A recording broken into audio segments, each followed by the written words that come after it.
ঢুপি মঠ, পৌরাণিক প্রমিলা রাজ্য জৈন্তিয়া। উপমহাদেশের শেষ স্বাধীন এই রাজ্যের গৌরবগাথা এখনো রহস্য ঘেরা।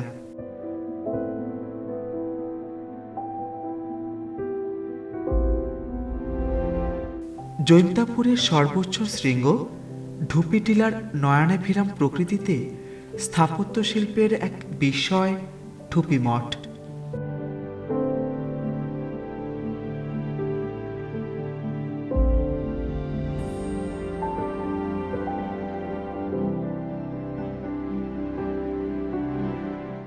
রাজকীয় আমলের সংস্কৃতি চর্চার এই পীঠস্থানটি লোকচক্ষুর অন্তরালেই পড়ে আছে।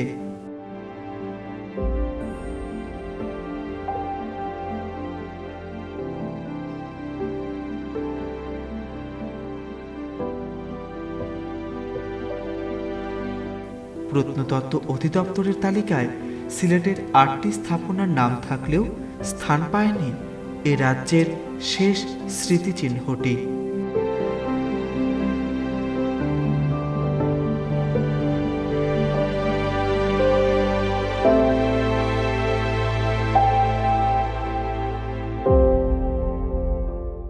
প্রাচীনকালের একমাত্র প্রমিলা রাজ্য জৈন্তিয়ার রাজা বিজয় সিংহের ভাগ্নে রাজা দ্বিতীয় রামসিংহ ক্ষমতায় আসার পর বৈষ্ণব গুরু নিত্যানন্দ গোস্বামীর নিকট দীক্ষা গ্রহণ করেন এবং রাজ্যের সর্বোচ্চ শৃঙ্গ ঢুপি টিলার চূড়ায় 3টি বর্গাকার চৌচালা গেট সহ পৃথক পৃথক 3টি কক্ষ ও একটি মন্দির স্থাপন করেন।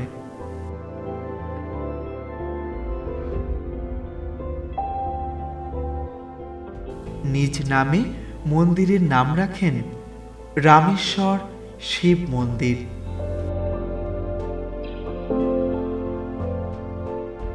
ওই রাজা নরসিংহ রাজারা এইখানে পূজা করতো, আর এই স্নান টান করতো, পুণ্যার্থীরা তীর্থস্থানে স্নান পানি করতো এই ইন্দারার মধ্যে। আমরা ইন্দারা বলি, এমন এটা কুয়াও বলে কেউ। এই উপর থেকে নামতো এইখানে।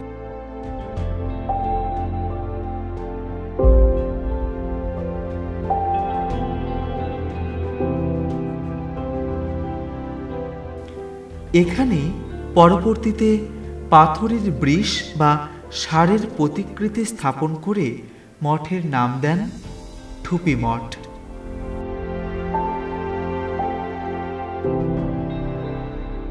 এখানে 3টা গড় দেখতে পাই এবং সেই 3টা গড়ে আমরা ধারণা করি যে রাজা আসলে বিশ্রাম নিতেন।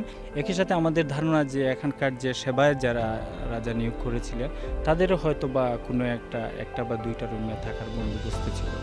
একই সাথে যেহেতু এটা মঠ, তো মঠের স্বাভাবিক বৈশিষ্ট্য অনুসারে সেখানে পাঠদানেরও একটা ব্যবস্থা ছিল।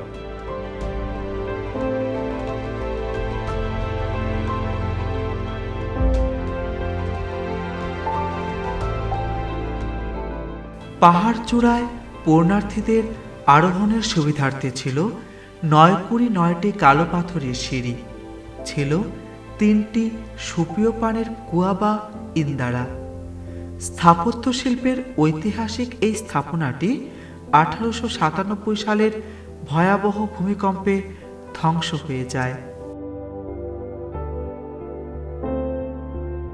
ওই দিকে গিয়ে একটু মানে এইভাবে ঘুরিয়ে আসছিল। 9টা সিঁড়ি ছিল, পাকার এরকম সিঁড়ি ছিল। কিছু স্মৃতিগুলো দেখা যায় ওইদিকে আছে, এটা 2টা আলিয়া ডেলা পড়ে গেছে।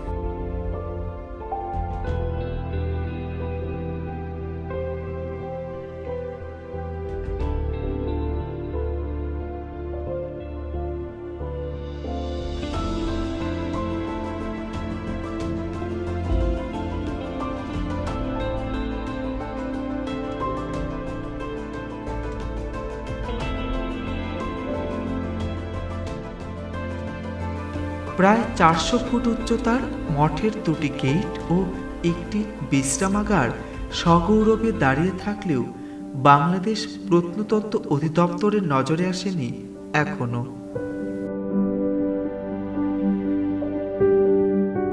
সিলেটের তথা দেশের পর্যটন বিকাশে প্রত্নতত্ত্ব বিজ্ঞানসম্মতভাবে রক্ষণাবেক্ষণ অতীব জরুরি বলে মত বিশেষজ্ঞদের।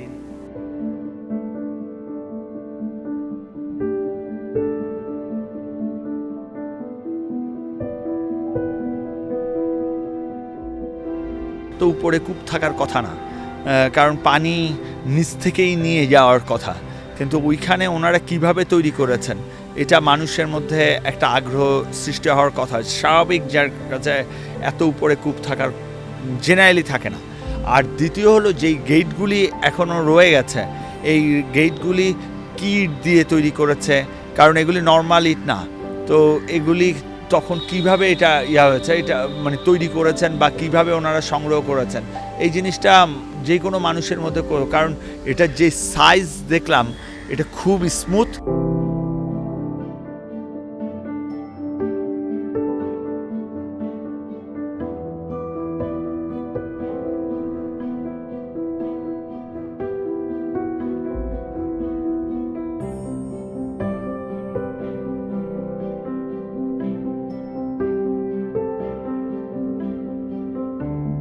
প্রাচীন জৈন্তা রাজ্যের শেষ স্থাপনা ঢুপি মঠের এই ধ্বংসাবশেষগুলো সঠিক এবং বিজ্ঞানসম্মতভাবে সংরক্ষণ করা গেলে সিলেটের পর্যটন শিল্প হবে সমৃদ্ধ।